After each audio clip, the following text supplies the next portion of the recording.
এই আলোচনার যে দিকগুলি মূলত সেন্ট মার্টিন দ্বীপ, এই সেন্ট মার্টিন দ্বীপ আমেরিকা চেয়েছিল এবং সেই জন্যই হাসিনার পতন হয়েছে। এই শেখ হাসিনা তিনি এই সেন্ট মার্টিন দ্বীপ দিতে নারাজ ছিল এবং সেইখানে সেন্ট মার্টিন দ্বীপ না পেয়েই আমেরিকার বদান্যতা এবং আমেরিকার চালে এই শেখ হাসিনাকে সরতে হয়েছে। এই তথ্য বা এই অভিযোগ কিন্তু শেখ হাসিনার পরিবারের তরফ থেকেও করা হয়েছিল সম্প্রতি।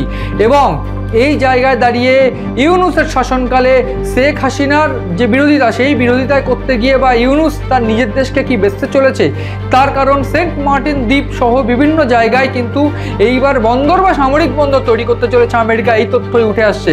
এবং এই আলোচনায় আমি আরও যে বিষয়গুলো বলবো তার মধ্যে আরও একটা গুরুত্বপূর্ণ বিষয়, কেন এই পোর্ট বা বন্দর তৈরি হতে চলেছে এবং তাতে ভারতের বা অন্যান্য ক্ষেত্রে জিওপলিটিক্যাল স্ট্যান্ডিং কী হতে পারে। প্রাথমিকভাবে আমি এই আলোচনার শুরুতে যেটা বলছিলাম যে ভারত একটা ডিপ্লোম্যাটিক চালে পড়তে পারে এবং সেক্ষেত্রে ভারতের বেশ কিছু পদক্ষেপ নিতে হতে পারে।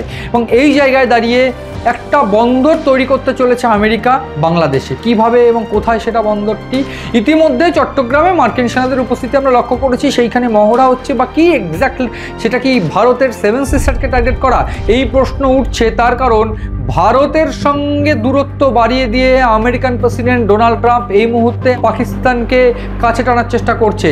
বাংলাদেশ এবং পাকিস্তানকে কাছে টানার যে চেষ্টা, সেই চেষ্টাতেই পরিষ্কার হয়ে গিয়েছে যে 20% যে ট্যাক্স অর্থাৎ ট্যারিফ, সেই ট্যারিফ কিন্তু তাদের উপর চাপানো হয়েছে এবং ভারতের ক্ষেত্রে সেটা 50%। এই 20% ট্যারিফ চাপিয়ে বাংলাদেশকে তারা গ্রিপে রাখতে চাইছে। তার কারণ ভারতের যে ইকোনমিক্যাল গ্রোথ সেইটা বুঝতে পারছে আমেরিকা, যদি সেইটাই থাকে, এই গ্রোথ যদি থাকে সেক্ষেত্রে 2040 কি 2045-এর মধ্যে আমেরিকার যে জায়গা সেটা হারিয়ে ফেলবে। পাশাপাশি ভারত কিন্তু রাশিয়া সহ অন্যান্য দেশগুলোর সঙ্গে যে ভিত্তিপ্রস্তর স্থাপন যদি বলা হয়, অর্থাৎ যে ভিত সম্পর্কে ভিত আরও গভীর এবং শক্ত, ফলে সেই জায়গায় দাঁড়িয়ে সামরিক ক্ষেত্রেও ভারত কিন্তু আমেরিকাকে ছাড়িয়ে টপকে চলে যেতে পারে।